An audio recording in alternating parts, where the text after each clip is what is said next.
So I want to talk a little bit or discuss about where Christmas light shows are going in the future. All right? But I want your input. It's not about me. What's it look like? What do the displays look like? What does the technology need to look like as we go forward?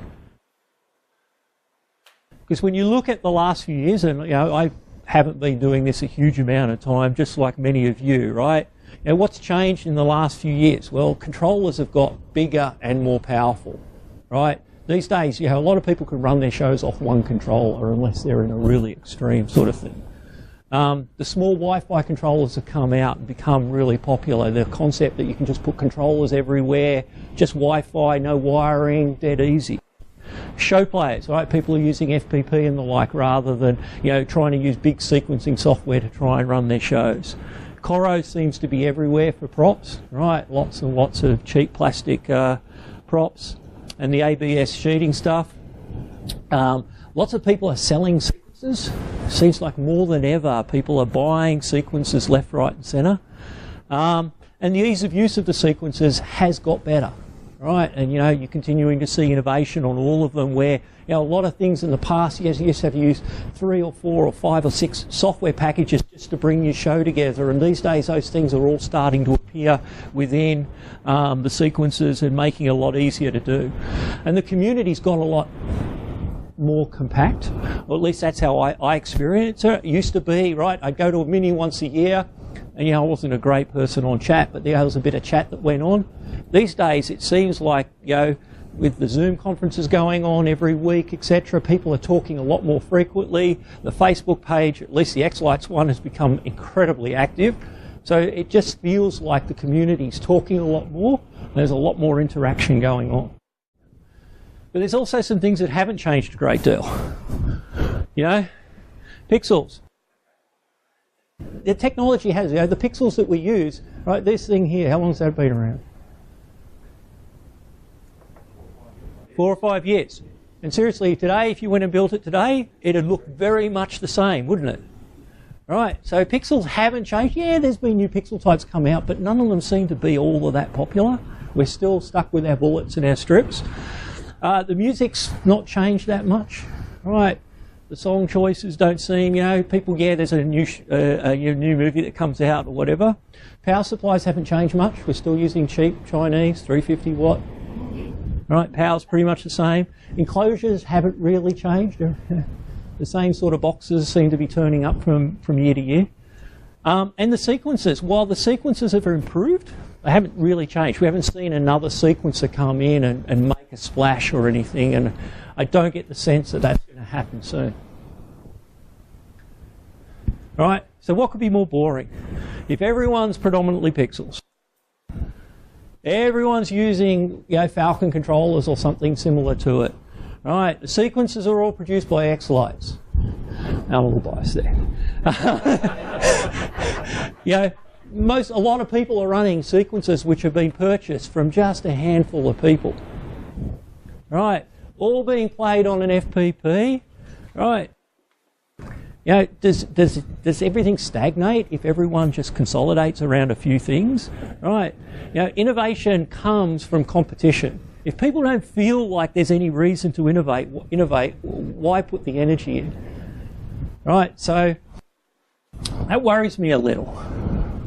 So here's your opportunity. Right. So I guess I would like an open discussion with you around these sorts of things. What do you think the future is of controls? What should be added to controls? What's missing? Right, what would make your life that much easier if the controller did something? The same with the sequences, the props, right? What would you love to be able to build? What's impossible today that, maybe could be possible in the future? How would you like your shows to change? Personally, I'd love interactivity. I struggle with exactly how I would make it work, particularly because I actually like the concept of the show. But interactivity to me is pretty cool, and I've built it before for the Sydney City Council for the tree in Martin Place, right? But it was a one-off. It was just something unique and special. It would be very hard to take that and use it elsewhere. What should be easier to do? What does someone need to solve? Shipping from the States. We need local manufacturer of anything. So what do you guys think?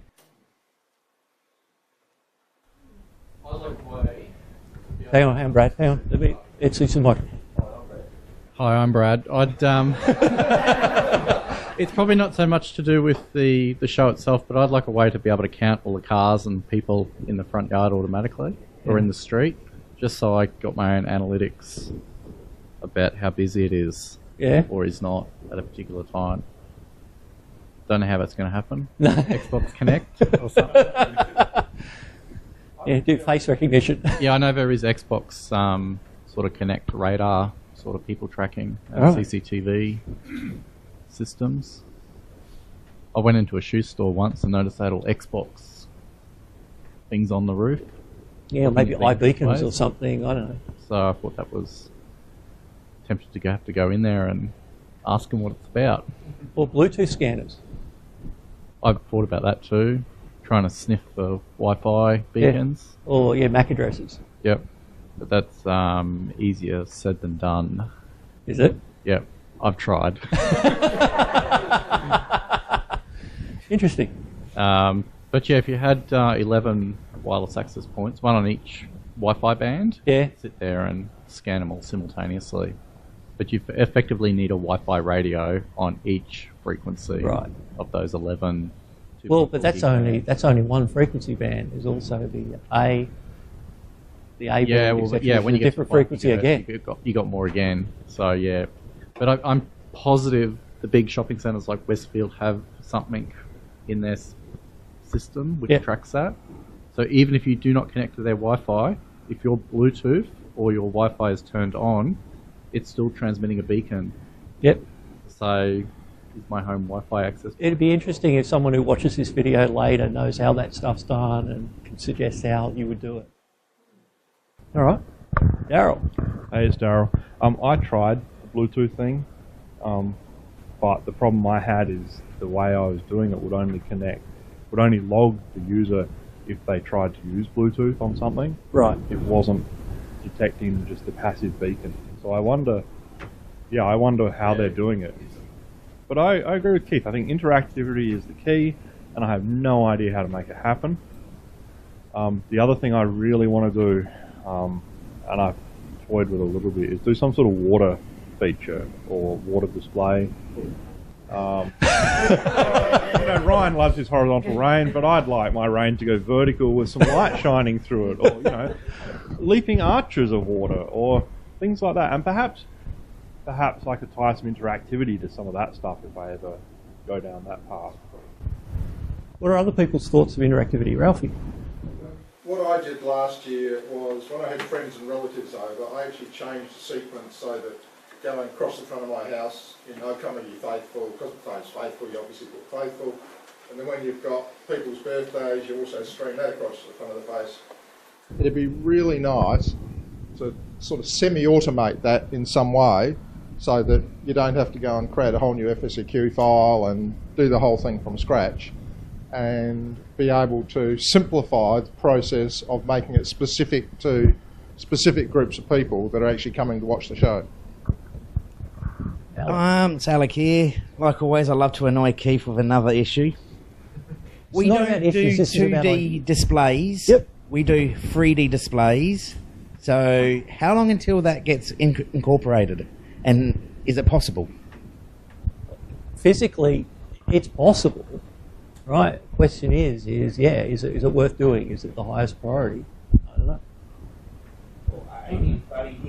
I don't know. What do people think? How important is it to not have a sort of a 2D paint on the image type display and incorporate depth in your property? I mean, I've actually got quite a deep property. My house is almost 30 metres from the road, so I've got lots of depth.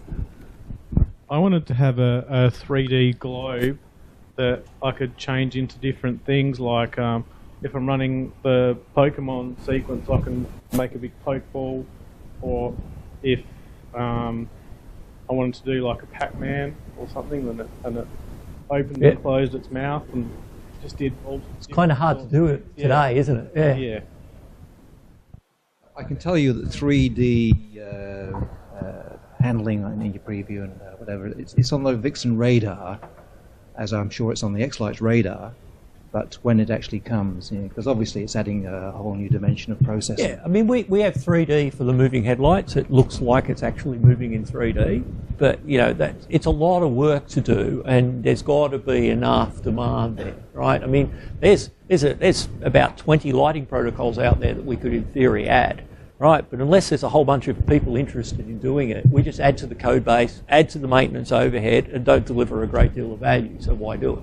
Right, so there has to be more than just one person who thinks, hey, it would be cool to. It's got to be the groundswell. And that's why it's good to have open discussions to say, well, what are people thinking?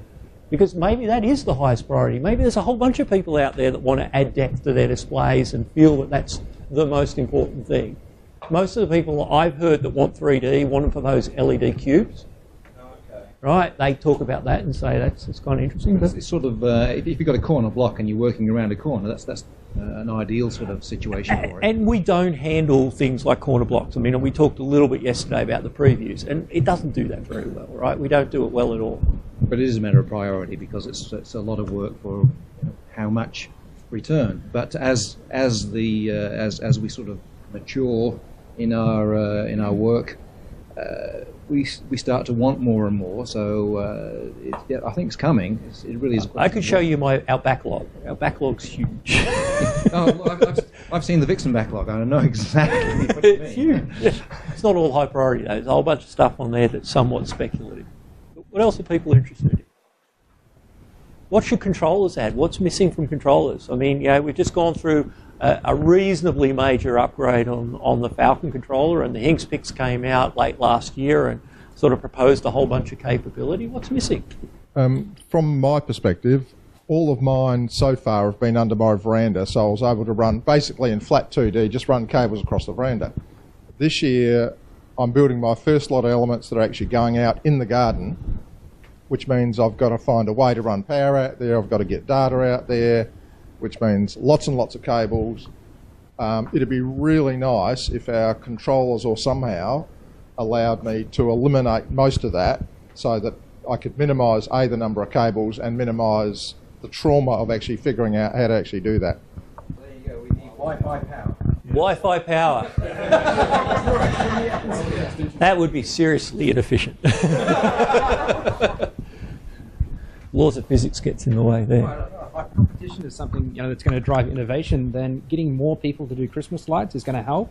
And as a lot of people here, first year for me, X-Lights is completely manageable and doable. But with all of for non-tech heads, if you had a controller that was somewhat plug and play, where X-Lights would just read it and map all the IP out for itself, map the channels out itself, and like you've got with that video thing, possibly have something like that which will automatically set it up. And if it's more user-friendly and so easy for simple non-tech heads to use, then there'll be more people making Christmas lights and therefore better displays. So one of the things that we absolutely recognise is that there's a lot of complexity with setting up your schedule, your sequencer and your controllers and getting them all right. And you just look at the number of issues that arise in that that September-October timeframe as people are struggling to get things to look right.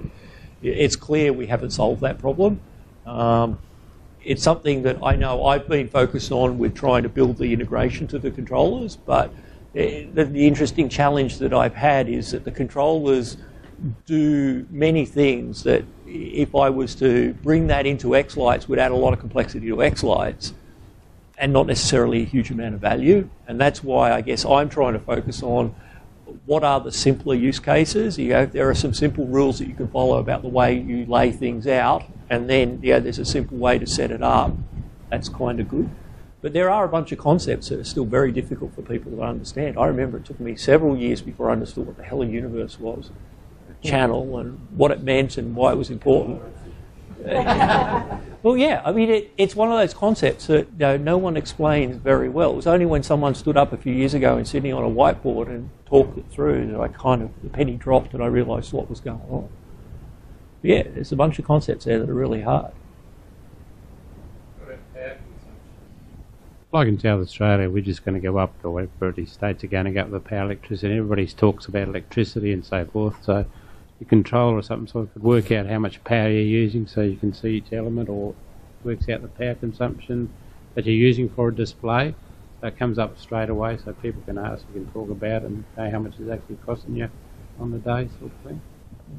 It'd be handy to have that probably built into the controllers, so that the controllers will report back how much power you're using and average it over a period. So doesn't the Falcon have a pen that you can put an amp meter on?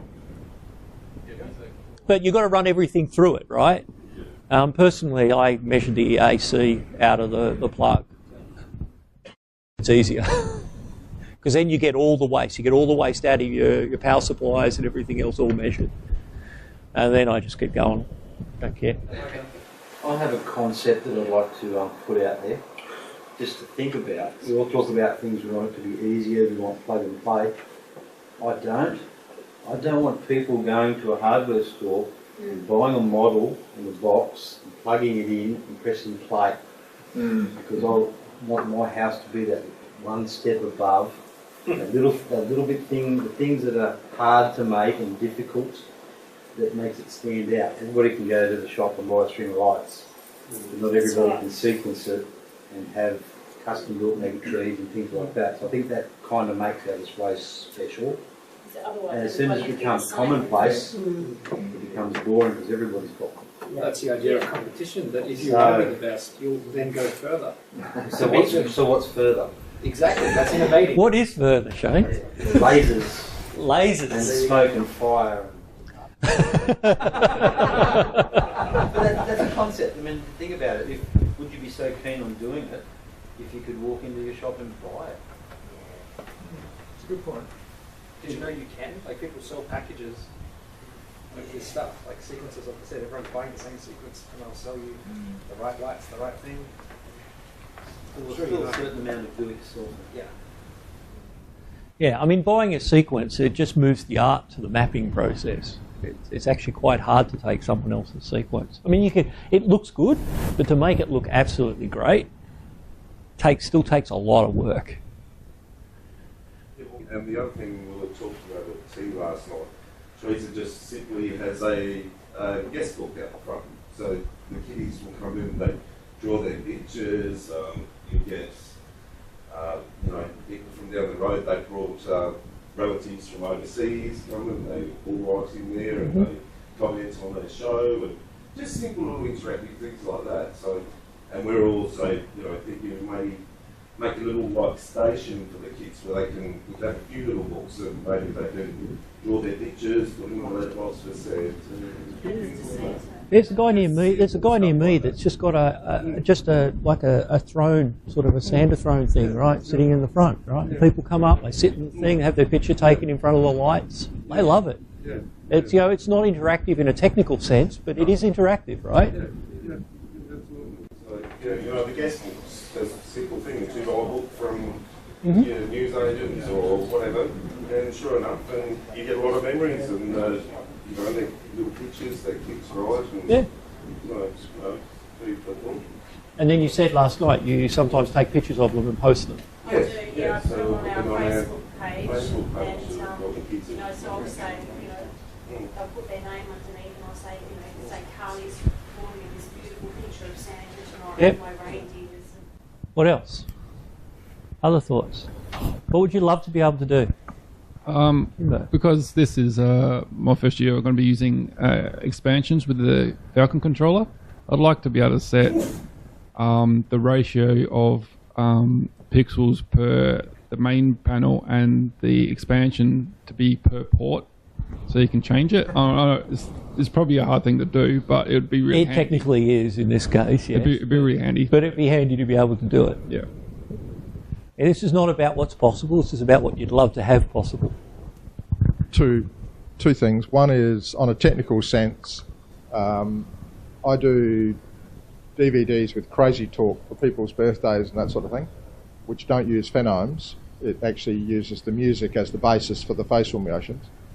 We use phenomes in X-Lights, which is a lot of work to sequence a song at a really detailed level, and it'd be nice somehow to take one step back and apply the 80-20 rule to it, like Crazy Talk does and others, where you get 80% of the effort 80% of the result for 20% of the effort. That's one.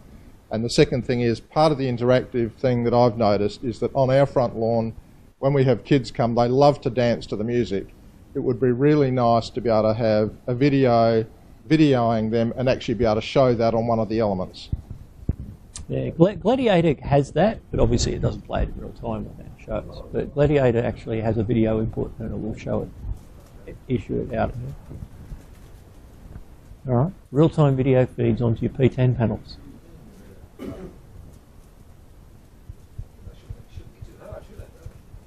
It's not that hard though. I mean, it's not trivial, but it's not hard either. What still costs too much to do? Time. Shipping from China.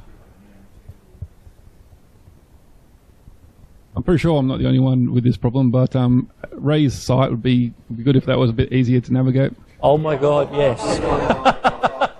And it was accurate. I was going to say, I've seen a spreadsheet around somewhere that someone simplified it to make it simple. Yeah. I don't know how accurate it is, but it's just got someone of experience said that this is the better way to understand this page. Do people do enough sharing? Are people contributing enough to the wiki and, you know, adding to the knowledge base? I mean, the 101 manual is very cool, but it doesn't get updated very often. For me, a lot of I go into the chat pretty often, sort of just lurk in the background. A lot of stuff gets said in the chat that doesn't ever, well, sometimes doesn't get said in the forums. And if you're not there, you don't see it. So well, yeah, my argument is most of the forums themselves are slowly dying. You know, you look at the post frequency on most of the message board type forums, and you know, do-it-yourself Christmas still does reasonably well. They still go through a few number of posters, but it's slowing down. The Nutcracker one is really low. The AusChristmasLighting one, the forum portion of it, is not hugely active compared to Facebook, where there's a huge amount of activity. Which is all lost because it's hopeless. It is impossible to find anything. Even in one of your own posts, it's impossible to find on Facebook. You know, I posted some very opinionated piece about setting start channels. I wrote quite a long post. It took me an hour to go back and find the damn thing when I wanted to reuse it. It's a nightmare of a thing. So, yeah, whereas the forums, of course, you know, it tends to be a little bit better organised and everything else, but no one's posting there anymore. I think one of the things is once you learn as a newbie, once you sort of discover things,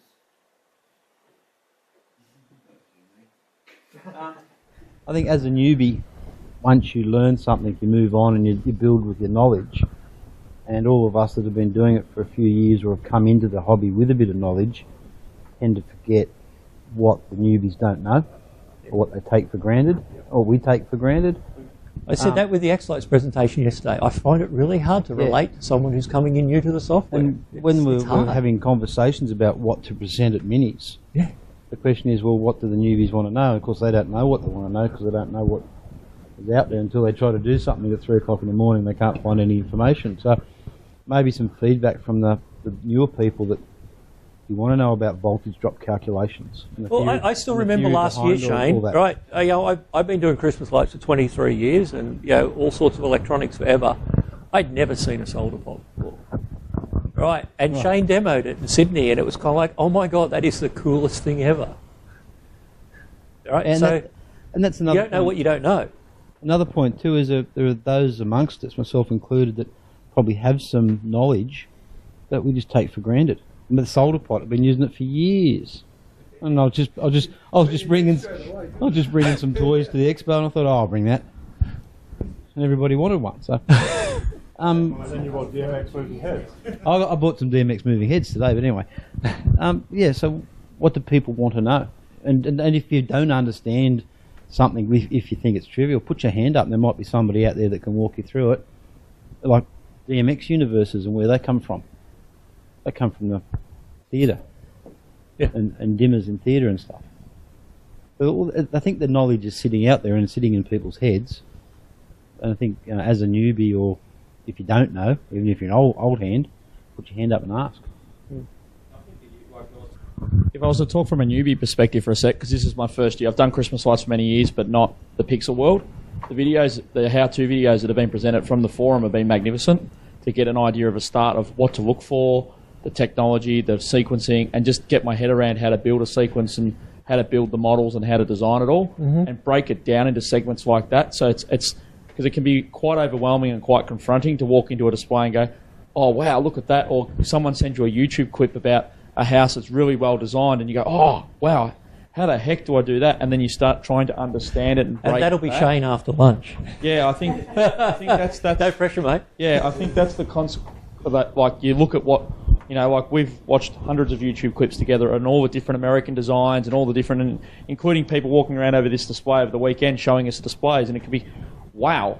But then breaking it down to like lighting types, how to sequence it, and all that sort of stuff is extremely key to get it onto YouTube or get it onto places where, in your own leisure, we can sit there. Like we quite often have a Friday night Christmas night as family now, and we sit there on a Friday night and we watch a YouTube clip of yours or somebody else's of how to build a mega tree and the basics behind it all. Because I know, yeah, hey, it's getting close to Christmas, mate.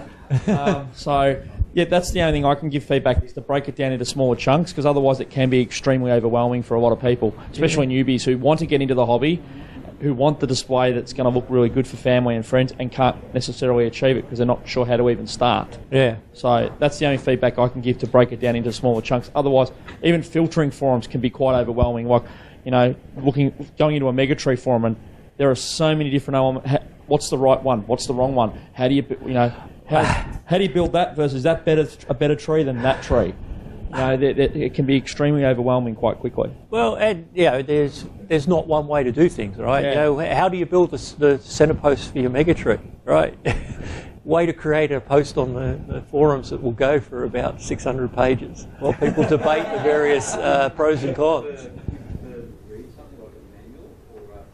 No, I think video. I think the experience of actually seeing it and being able to pause it, okay, and go back to it. Like that's, for example, like some of the guys have had a look at my X-Lights display that's here with me today, and they're like, wow, you've got so far advanced. And the reason why I'm so far advanced with it is because I've sat there and been able to pause and go through every one of your effects, like your effects from page, I think you've got 4 links on all the basic effects of X-Lights, and I've literally sat there and followed you one after effect after a time, put it on my tree and had a look and see what it looks like. No, I don't really like that.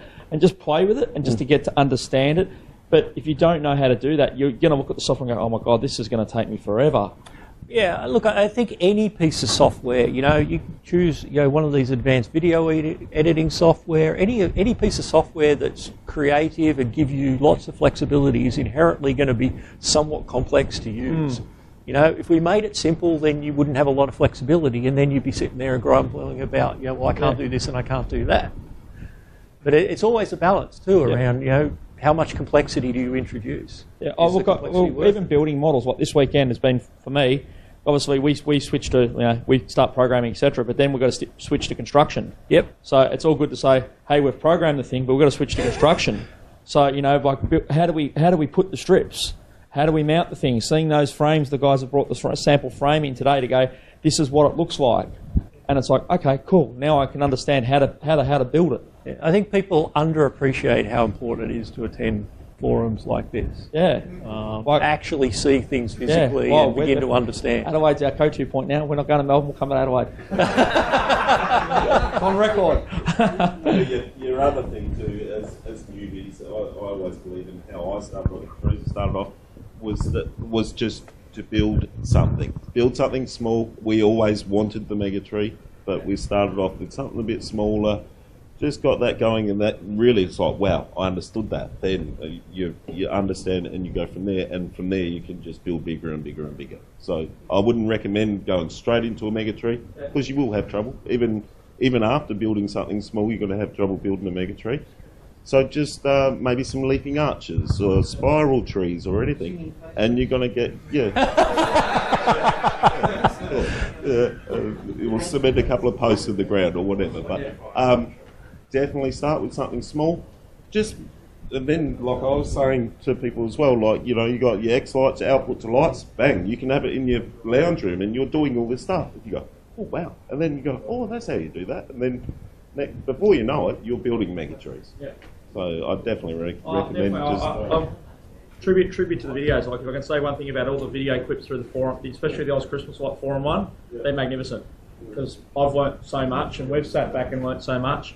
And because I've listened to some of the other like open forums, like the ones the chats on for X-Lights on a Thursday morning Australian time, and I just sit there and go, holy shivers, like this is nuts. Like I get lost extremely quickly in the level of detail the guys are talking about. But when I go back to those basic videos, just to get a basic design finished, they work extremely well. You can start from start to finish. You can play with your effects. You can stuff around with it. So yeah, just those video clips are extremely important, I think, to get into this and you know, continue to publicise them for anyone new, you know, and anything new that comes out, so we can learn some of the features as they get released. Yeah. So we recorded most of those last year after the minis. So I think we converted so many people over to X-Lights last year that we decided to run a sort of go-to-woe series of videos, and Ryan and the guys got us a Zoom account that we could actually record for more than half an hour on, and so on. I have no idea. So, but you know, I'm happy to do those sequences again. Obviously, everything moves on, and you know, those videos are now getting on 12 months out of date, etc. I mean, they're not dreadfully out of date, but there's definitely some areas you'll go into and you go into software and it looks nothing like it.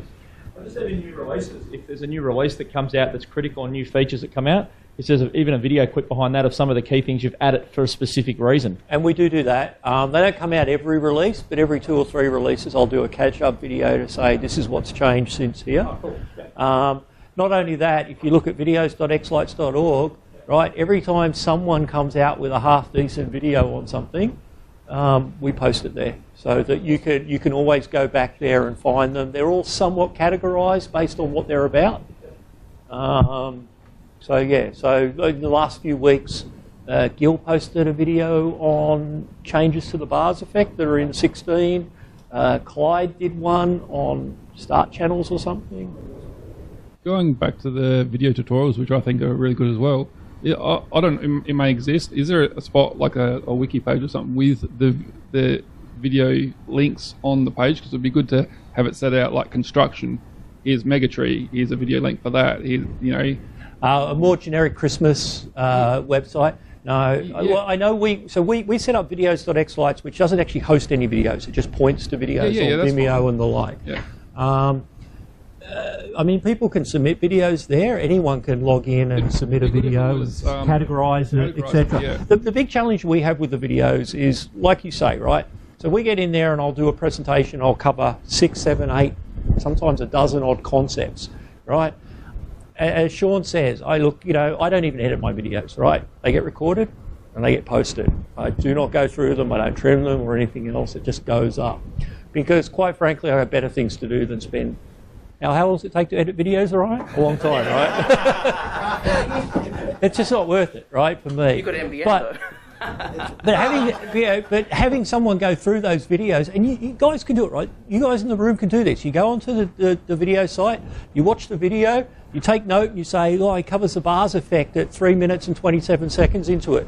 You can put that in the comments at the bottom. The next person that comes across the video knows, hey, 3 minutes and 27 seconds in, I can watch the bars effect. Because that's how I built my singing faces, exactly like that. Like going to, I know I'm going to be Pixel, click on that. I don't need to know about the ones that are going to be on Matrix because we're never going to do that. Yep. So this is the one we're doing, so focus on that. So put it in the comments, help others, right? Yeah, there's a lot of give back that people can do, right? Pay it forward. Right, I wrote a post a little while ago back on Facebook after the Wednesday night call incident, which was a bit of a sort of a give back to the community, which was, you know, where I came from, what I learned from, and you know, everything I know I learned from other people, many of them in this room, who paid it forward. I just thought, like, because going to your account on YouTube is a good place to go to get really good information. But then if you go to someone else's and view theirs, I think it would just be a good place to have like a page or something somewhere, links to other. Well, but that's what videos.xlights.org is. That's what we do. We take videos from all people's pages. Structured and everything. So they are categorised. So when you post a video, you get to put it into a category. You get to put a bunch of keywords in, so it's searchable and whatever else. Right, and you can put anything on it. And then The other thing is, since AusChristmasLighting's moved to the new website, you can actually paste a YouTube link into a wiki page and automatically puts the video in the page. And then we've also got the video, the media section, same thing, you can link to a YouTube video and it goes in. So if you found something helpful, you might want to put it there. Because it might be easy organising to find information. Organising information is seriously hard, and it takes a community of people to collaborate to do that sort of thing. I don't know, how useful is it us webcasting these things when they're on? How many watch Sydney from here? I watched Sydney from Melbourne. Yeah? Was it worthwhile? Yeah, 100%. Yeah, 100%. It's not perfect, but it's good. It's good. It's definitely best efforts, right? Yeah. About the chat room, I go in there occasionally just to see what people are chatting about, and quite often there'll be a useful piece of information that I want to capture, or I think, oh, 3 months from now I might actually need that. Somehow it'd be really nice if that was just kept even as a text file, so it was searchable text file to say, oh, I wanted something about the Vimeo. Oh, that could be dangerous. I know it goes forever, but it is a bit of a grey area. Yeah. Yeah, you log into chat and then you've got the last bit of a conversation. Someone says, well, thanks for telling me about X. Come in and say, what was that? Again? Oh, answer your question. Just if you've missed it, don't worry about you missed it. Come in and say, well, I missed that. What was that about? And then somebody, yeah. They'll just ignore it if they don't want to tell you again. But ask. Don't just sit back and wait for it. Ask and put your hand up. But also, if you come into chat and ask a question, don't get a reply, come back another day. Come back at a different time of day or a different day of the week. It's not that people aren't interested. Maybe just the right people aren't there, or they don't have time right then. All right. Well, look, I hope you enjoyed that, right? Look, I think, there's lots of people who have ideas, and, some ideas may seem impossible, but if people don't express and discuss the ideas, nothing ever happens. Seriously, when I look back over the last 6 months and I see the things that went into the Falcon controller, and I happened to be in Zoom when an awful lot of those things were discussed, right? So, as smart as Dave is, right, he didn't come up with putting those vertical connectors onto the Falcon board on his own. That came up in a discussion as people talked about how frustrating it was to try and get connectors in on the side on a Falcon board inside a tight box. It's a simple idea, right? But it came up in a discussion. We had to push really hard for that. Yeah. He did not want to do it. No, but a discussion came up, right? Tetris on the tree was not my idea. It came up in a discussion. It was kind of like, wouldn't it be cool if?